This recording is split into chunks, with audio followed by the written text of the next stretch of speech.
16 સોમવારની વાર્તા. વ્રતની વિધિ. શ્રાવણ માસના દર સોમવારે શિવજીના મંદિરે જઈ ભાવપૂર્વક અને શ્રદ્ધાપૂર્વક શંકર પાર્વતીની પૂજા કરવી. તે દિવસે એકટાણું કરી વ્રતની પાવન પવિત્ર કથા સાંભળવી. ચાલો હવે વ્રતની કથા કરીએ. કૈલાશ પર્વત પર શંકર પાર્વતી બેઠા બેઠા સોગઠાબાજી રમે છે. રમત જામી છે, પણ કોઈ હારતું નથી, કોઈ જીતતું નથી. એટલામાં તપોધન નામનો એક બ્રાહ્મણ ફરતો ફરતો ત્યાં આવ્યો. એને જોઈને શિવજી કહેવા લાગ્યા, હે બ્રાહ્મણ, તું જ કહે, કોની હાર થઈ અને કોની જીત થઈ? ખોટું બોલીશ તો તારું બ્રહ્મત્વ લજવાશે. એટલું કહીને શિવજીએ ત્યાં પાસા નાખ્યા. ત્યારે શિવજીના કોપથી અતિશય ડરી ગયેલો બ્રાહ્મણ બોલ્યો કે શિવજી જીત્યા અને પાર્વતીજી હાર્યા. બીજી વાર પાર્વતીજીએ પાસા નાખ્યા. ત્યારે પણ બ્રાહ્મણ એમ જ બોલ્યો. હવે શિવજીનો વારો આવ્યો. શિવજીએ પાસા નાખ્યા, પણ ત્યારે પણ બ્રાહ્મણ બોલ્યો કે શિવજી જીત્યા અને પાર્વતીજી હાર્યા. આમ 3 વાર બ્રાહ્મણને ખોટું બોલતો જોઈ પાર્વતીજીના ક્રોધનો પાર ન રહ્યો.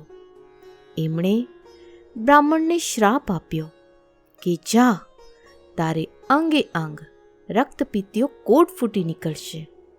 શ્રાપ આપતા જ બ્રાહ્મણના શરીરે કોડ નીકળવા લાગ્યો, પરુ વહેવા લાગ્યો. બ્રાહ્મણ તો પોતાના ભાગ્ય પર આંસુ સારતો કૈલાસ પરથી નીચે ઉતર્યો. રસ્તામાં એક ગાય મળી. ગાયને વાચા ફૂટતા પૂછ્યું, હે બ્રહ્મદેવ, ક્યાં જાઓ છો? બ્રાહ્મણ બોલ્યો કે પાર્વતીજીએ મને શ્રાપ આપ્યો છે, એના નિવારણ માટે જાઉં છું. ત્યારે ગાય બોલી, હે ભૂદેવ, મારી પીડા પણ સાંભળતા જાઓ. દૂધથી મારા આંચળ ફાટું ફાટું થાય છે, પણ કોઈ મારું દૂધ મોઢે લગાડતું નથી. વાછરડા લવારા ધાવતા નથી. અરે રે, મારા એવા તે ક્યાં પાપ હશે? તમે મારા દુઃખનું નિવારણ પૂછતા આવજો. ત્યાંથી આગળ એક પંચકલ્યાણી ઘોડો સામે મળ્યો. શ્રાપની વાત સાંભળીને કહેવા લાગ્યો, હે બ્રહ્મદેવ, મારી પીઠ પર હીરા મોતીના પલાણ છે, પણ કોઈ મારા પર સવારી કરતું નથી. મારા કષ્ટનું પણ નિવારણ પૂછતા આવજો. આગળ જતા બ્રાહ્મણને થાક લાગ્યો. એ એક આંબા નીચે વિશ્રામ કરવા બેઠો. પાકી પાકી કેરીઓ જોઈને એને ખાવાની ઈચ્છા થઈ. ત્યાં જ આંબાને વાચા ફૂટી. આંબો કહેવા લાગ્યો, હે ભૂદેવ, ક્યાં જાઓ છો? મારા કષ્ટ પણ સાંભળતા જાઓ. મારા ફળ કોઈ નથી ખાતું. ખાય છે તે મૃત્યુને પામે છે. તે મારા શ્રાપનું પણ નિવારણ પૂછતા આવજો. આગળ જતા બ્રાહ્મણને તરસ લાગી. એ પાણી પીવા તળાવે ગયો. તળાવના કાંઠે એક મગરને રડતો દીઠો. બ્રાહ્મણને જોતા જ મગર બોલ્યો, હે ભૂદેવ, મારી કાયામાં લાઈ લાગી છે. અંગે અંગ કાળી બળતરા થાય છે. નથી પાણીમાં રહેવાતું, નથી કાંઠે રહેવાતું. કૃપા કરી મારા કષ્ટનું નિવારણ પૂછતા આવજો. ત્યાંથી આગળ અઘોર જંગલમાં ગયો. ત્યાં એક જીર્ણ શીર્ણ શિવાલય હતું. બ્રાહ્મણે ત્યાં તપ કરવાનો નિર્ધાર કર્યો. જમણા પગના અંગૂઠા ઉપર ઊભા રહીને એણે 4 મહિના સુધી તપ કર્યું. અન્ન જળ ફળ ફૂલ વગેરેનો ત્યાગ કર્યો. ત્યારે શિવજી પ્રગટ થયા. વરદાન માંગવા કહ્યું. ત્યારે બ્રાહ્મણ રડતા રડતા બોલ્યો કે મારો કોઢ મટાડો. ત્યારે શિવજી બોલ્યા કે સર્વ વ્રતોમાં ઉત્તમ એવું મારું 16 સોમવારનું તું વ્રત કર. એના પ્રભાવે તારા સર્વે દુઃખ ટળશે. બ્રાહ્મણ બોલ્યો, કૃપા કરીને મને એ વ્રતની વિધિ જણાવો. શિવજીએ વ્રતની વિધિ જણાવી. શ્રાવણ માસના પ્રથમ સોમવારે સૂતરના દોરાની સેર લઈ 4 ગાંઠ વાળવી, પીળા પટ્ટે દોરો બાંધી મારા દર્શન કરી વાર્તા સાંભળવી. પછી એકટાણું કરવું. કારતક માસના અજવાળિયામાં વ્રત પૂરું થાય ત્યારે 4.25 શેર ઘઉંનો લોટ, 1.25 શેર ઘી અને 1.25 શેર ગોળના લાડવા કરવા. લાડુના 4 ભાગ કરી, એક ભાગ મારા પૂજારીને, બીજો ભાગ રમતા બાળકને, ત્રીજો ભાગ ગાયના ગોવાળને અને ચોથાથી કેડિયારું પૂરવું. રાત ન રાખવું. આ રીતે ઉજવણું કર્યા પછી તારી કાયા કંચન વર્ણી થશે. હર્ષાશ્રુ શાળતો બ્રાહ્મણ ગદગદ કંઠે પૂછે છે કે ગાય, ઘોડો, આંબો અને મગરના કષ્ટનું પણ નિવારણ કહેતા જાઓ. શિવજી બોલ્યા, હે તપોધન, આ ગાયનો આગલો ભવ એક સ્ત્રીનો હતો. એણે ધાવતા બાળકને તરછોડેલા. એ પાપના પ્રભાવે આ જન્મે કોઈ એનું દૂધ નથી પીતું. તું એને દોઈને એનું દૂધ મારા શિવલિંગ પર ચડાવજે. તેનાથી તેનું કષ્ટનું નિવારણ થશે. પછી શિવજીએ ઘોડાના પાપ વિશે જણાવતા કહ્યું કે એ ઘોડો ગયા ભવે એક ધૃત શેઠ હતો. જૂઠી વાણી, જૂઠા ત્રાજવા કાટલાથી ગરીબોને ઠગી ઠગીને પાપના પોટલા બાંધ્યા, કેકને વ્યાજમાં દુબાડ્યા. એ પાપના લીધે એની આવી દશા થઈ છે. તું મારું નામ લઈ એના પર સવારી કરજે, તેથી સર્વે સુખી થશે.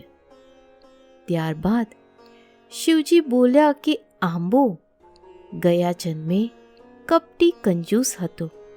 સાચા ખોટા કરી ધનના ભંડાર ભર્યા, પણ પાયનું પણ પુણ્ય ના કર્યું. એના થડ નીચે ધનના 4 ચરુ છે. એ ચરુ તું કાઢીને પુણ્યના કાર્ય કરજે. એ પુણ્યના કાર્યને લીધે આંબાની કેરી અમૃત જેવી થશે. છેલ્લે ભગવાન શિવ મગરના દુઃખનું નિવારણ જણાવતા બોલ્યા કે એ મગર ગયા જન્મે મહાજ્ઞાની બ્રાહ્મણ હતો. 4 વેદ અને સકળ શાસ્ત્રનું જ્ઞાન હતું, પણ કોઈને જ્ઞાન આપ્યું નહીં. આવક જવાના ભયે જ્ઞાનનો સંગ્રહ સ્વાર્થ માટે કર્યો. એ જ્ઞાન આ જન્મે એને રૂવે રૂવે કાળી ભળતરા આપે છે. તું એની આંખે બીલીપત્ર અડાડી પ્રસાદ આપજે, એટલે એની બળતરા દૂર થશે. ભગવાન શિવને દંડવત પ્રણામ કરી બ્રાહ્મણ પાછો ફર્યો. પ્રથમ મગરના કષ્ટનું નિવારણ કર્યું. મગરે એને જ્ઞાન આપ્યું. જ્ઞાન આપવાથી મગરની મુક્તિ થઈ.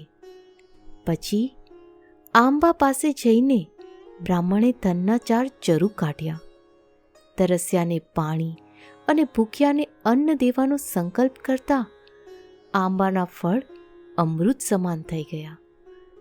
આગળ જતાં ઘોડો મળ્યો. મહાદેવનું નામ લઈ બ્રાહ્મણે સવારી કરી તો ઘોડાના કષ્ટનું પણ નિવારણ થયું. પછી ગાય મળી. બ્રાહ્મણે એનું દૂધ દોઈને શિવલિંગ પર અભિષેક કર્યો ને તરત જ વાછરડા ગાયને ધાવવા લાગ્યા. બ્રાહ્મણ હરખાતો ઘેર આવ્યો. પવિત્ર શ્રાવણ માસ આવતા એણે વ્રત કર્યું. કારતક માસે ઉજવણું કર્યું. એની કાયા કંચન વર્ણી થઈ ગઈ. જ્ઞાનના તેજથી એનું મુખ જગારા મારવા લાગ્યું. એક દિવસની વાત છે. નગરના રાજાની એકની એક કુંવરી કનકલતાનું સ્વયંવર રચાયું. દેશો દેશના રાજાઓ કુંવરીને વરવા આવ્યા. સ્વર્ગની અપ્સરાને પણ શરમાવે એવી રૂપના અંબાર જેવી કુંવરી કનકલતાને વરવાની સૌ રાજાઓને આશા હતી. બ્રાહ્મણ પણ સ્વયંવર જોવા આવ્યો. એક ખૂણે ઊભો રહ્યો. સમય થતાં કનકલતા સોળે શૃંગાર સજીને આવી.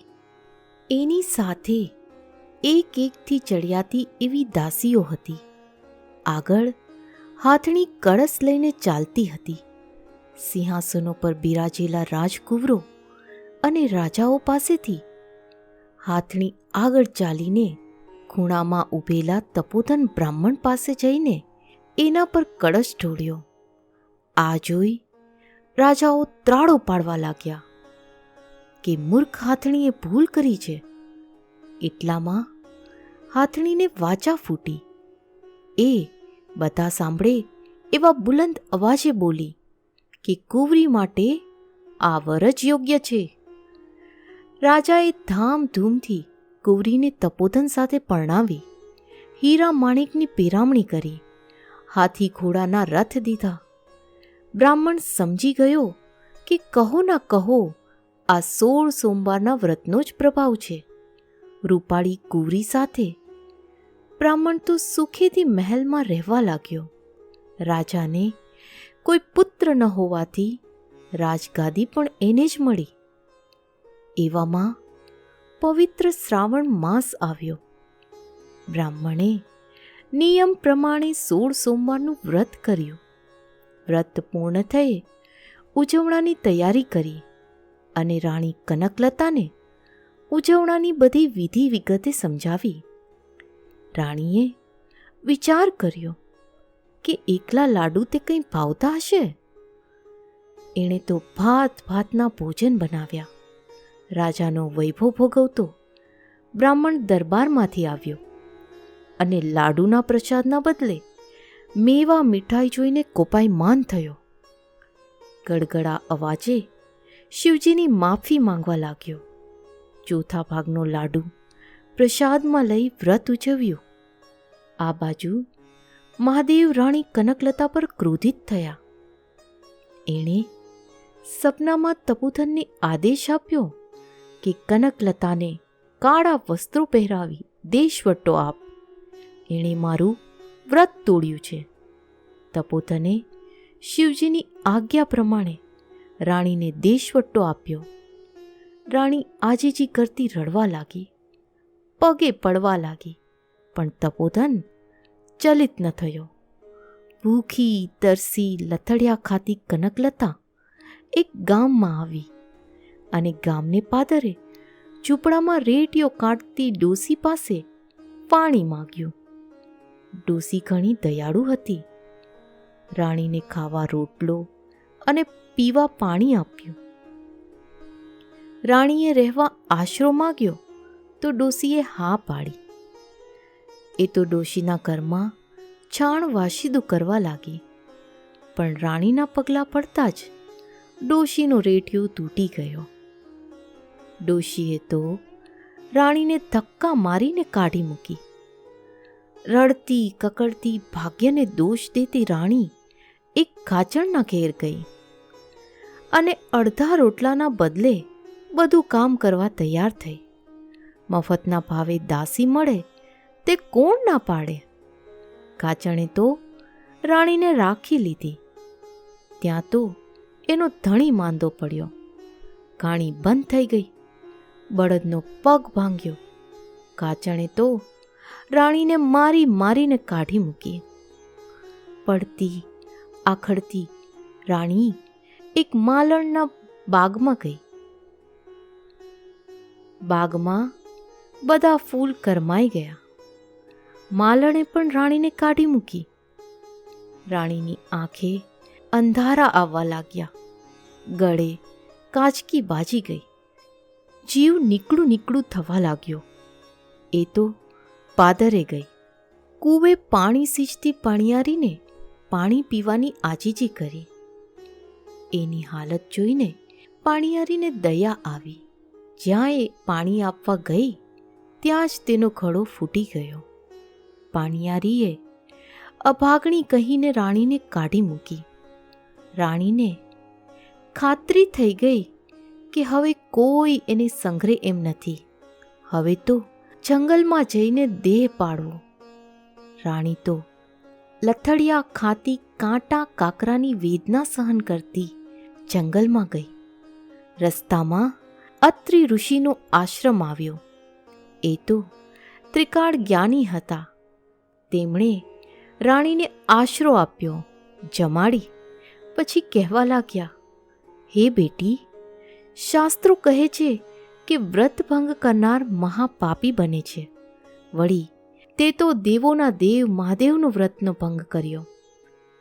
જેના પર શિવ રૂઠે એને કોઈ ના સંઘરે. આ સાંભળી લોહીના આંસુ સારતી રાણી બોલી, હે ઋષિ, તમે મારા પિતા સમાન છો. આ પાપમાંથી મુક્ત થવાનો મને કોઈ ઉપાય કૃપા કરી દેખાડો. ત્યારે અત્રિ ઋષિએ રાણીને 16 સોમવારનું વ્રત કરવા કહ્યું. રાણી કનકલતાનું હૃદય પશ્ચાતાપની યાવક અગ્નિમાં બળીને પૂર્ણ કંચન બની ગયું. પવિત્ર શ્રાવણ માસ આવતા જ રાણીએ વ્રત લીધું. વ્રત પૂર્ણ થતાં શ્રદ્ધાભાવપૂર્વક ઉજવણું કર્યું. ભોળા શંભુએ પ્રસન્ન થઈને રાણીના સર્વ દોષ માફ કર્યા. રાણીને ઘોર પાપમાંથી મુક્તિ મળી ગઈ. એ જ રાતે રાજા તપોધનને મહાદેવે સપનામાં દર્શન દઈને આદેશ આપ્યો, તારી રાણી 16 સોમવારનું વ્રત કરીને પુણ્યશાળી બની ગઈ છે. માટે તું જા, તેને જઈને વાજતે ગાજતે મહેલમાં લઈ આવ. વહેલી સવારે રાજા રાણીને શોધવા નીકળ્યો. પૂછપરછ કરતા જાણવા મળ્યું કે એક રૂડી રૂપાળી સ્ત્રી ભિખારી જેવી દશામાં જંગલમાં ગઈ છે. રાજા જંગલમાં ગયો. અત્રિ ઋષિના આશ્રમે રાણીને જોતા જ બંનેની આંખમાં હરખના આંસુ આવી ગયા. બંને ઋષિના પગે પડ્યા અને વિદાય માંગી. ત્યારે અત્રિ ઋષિએ રાણી કનકલતાને સેવાના બદલામાં અક્ષય પાત્ર આપ્યું. હજારો માણસોને જમાડે તોય પણ રાંધેલું અનાજ ના ખૂટે એવું એ અક્ષય પાત્ર હતું. હરખના આંસુ સારતા રાજા રાણી નગર તરફ પાછા ફર્યા. ગામના પાદરે જેનો ગળો ફૂટી ગયો હતો એ પાણીયારી મળી. કનકલતાએ અક્ષય પાત્રમાં જળ લઈ ફૂટેલા ઘડા પર છાંટતા જ ઘડો સાજો થઈ ગયો. પાણીયારીએ આ ચમત્કારનું કારણ પૂછ્યું તો રાણીએ 16 સોમવારના વ્રતનો મહિમા જણાવ્યો. આગળ જતા માલણનો બાગ આવ્યો. કનકલતાના પગલાં પડતા જ કરમાયેલા ફૂલો પણ મહેકી ઉઠ્યા. માલણ તો લાકડીની જેમ રાણીના પગમાં પડી ગઈ. એણે પણ વ્રત કરવાનો સંકલ્પ કર્યો. આગળ જતા ખાચણની ડેલી આવી. રાણીના પગલાં પડતા જ બળદનો ભાંગેલો પગ સાજો થઈ ગયો. કાચીની કાયા કંચન વર્ણી થઈ ગઈ. આ ચમત્કાર જોઈ ખાચણ તો રાજી રાજી થઈ ગઈ. એણે પણ વ્રત કરવાનો સંકલ્પ કર્યો. આગળ જતા રેટીઓ કાઢતી ડોશીની ઝૂંપડી આવી. બિચારી ડોશી લમણે હાથ દઈને રડે છે. એની આજીવિકા તૂટી ગઈ છે. કનકલતાએ રેટિયા પર હાથ ફેરવ્યો અને રેટિયો આપમેળે ચાલવા લાગ્યો. ડોશીએ તો લાખ લાખ આશીર્વાદ આપ્યા. ચાલતા ચાલતા રાજા રાણી મહેલે આવ્યા. નગરમાં ઢંઢેરો પીટાવ્યો કે આવતીકાલે સૌ નગરજનોએ મહેલના પટાંગણમાં જમવા પધારવાનું છે.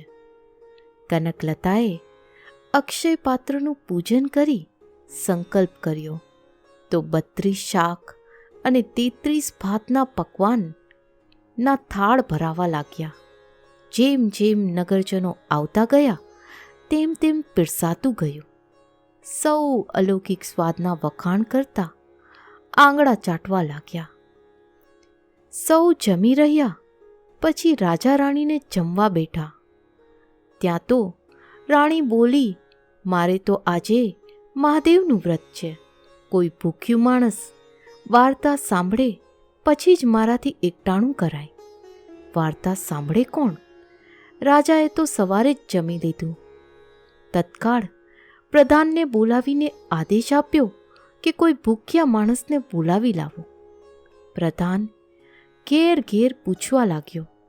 એક કુંભારના ઘેર સાસુ બહુ ઝઘડ્યા હોવાથી સાસુ જમી ન હતી. વળી એ તો 100 વર્ષની ડોશી હતી, એટલે ડગલુંય ચાલી ન શકતી. આંખે ભાળતી નહીં, કાને સંભળાતું નહીં. એને જમવા કોણ લાવે? પ્રધાને તરત જ સુખપાલ મંગાવી અંદર 1.25 મણની તળાઈ પાથરી. ડોશીને વાજતે ગાજતે મહેલ લવાઈ. માનપાન આપી ઢોલીએ બેસાડીને કનકલતાએ ડોશીના હાથમાં ચોખાના દાણા આપતા મોટેથી કહ્યું, માં, હું મહાદેવની વાર્તા કહું છું. તમે જયશંકર કહી હોકારો દેજો. કનકલતાએ ઘીનો દીવો કરી વાર્તા કહેવા લાગી. ડોશી હોકારો દેવા લાગી. પહેલા હોકારે કાનની પીરાશ ગઈ. બીજા હોકારે આંખમાં અજવાળા થયા અને ત્રીજા હોકારે શરીરમાં નવી શક્તિ આવી. ડોશી તો બોલી, દીકરી, મહાદેવ મારા પર રીઝ્યા. ત્યારે કનકલતાએ શિવજીને દંડવત પ્રણામ કરી ગળગળા અવાજે બોલી, માં, આ તો મહાદેવને અત્યંત પ્રિય એવા 16 સોમવારના વ્રતનો પ્રભાવ છે. તમે ભક્તિથી વાર્તા સાંભળી અને એનું મહાદેવે તમને ફળ દીધું છે. ત્યારે ડોશીની આંખમાં પણ હરખના આંસુ આવી ગયા. ડોશી પગે ચાલીને ઘેર ગયા અને ઘેર જઈ સોયમાં દોરો પોરવ્યો. આ જોઈ એની વહુ પણ આવી ગઈ. એણે પણ વ્રત કરવાનો સંકલ્પ કર્યો. પવિત્ર શ્રાવણ માસ આવતા રાજા રાણીએ ફરી વ્રત આદર્યો અને કારતક માસે ઉજવણું કર્યું. પ્રસન્ન થયેલા શિવજીએ દેવના ચક્કર જેવો દીકરો દીધો. એનું નામ દેવદત્ત રાખ્યું. એ પણ મા બાપ જેવો ધર્મિષ્ઠ અને પ્રજાપાલક થયો. દેવદત્ત યુવાન થયો ત્યારે રાજા રાણી એને ગાદી સોંપી ગંગા કિનારે ચાલ્યા ગયા અને શિવલિંગની સ્થાપના કરી જીવનના અંત સુધી શિવની ભક્તિ કરતા રહ્યા. અંતકાળે વિમાનમાં બેસીને વૈકુંઠ ગયા. હે મહાદેવ, તમે જેવા તપોધન અને કનકલતાને ફળ્યા એવા વ્રત કરનાર, આ વાર્તા વાંચનાર અને આ વાર્તાને સાંભળનાર સૌને ફળજો. ઓમ નમઃ શિવાય.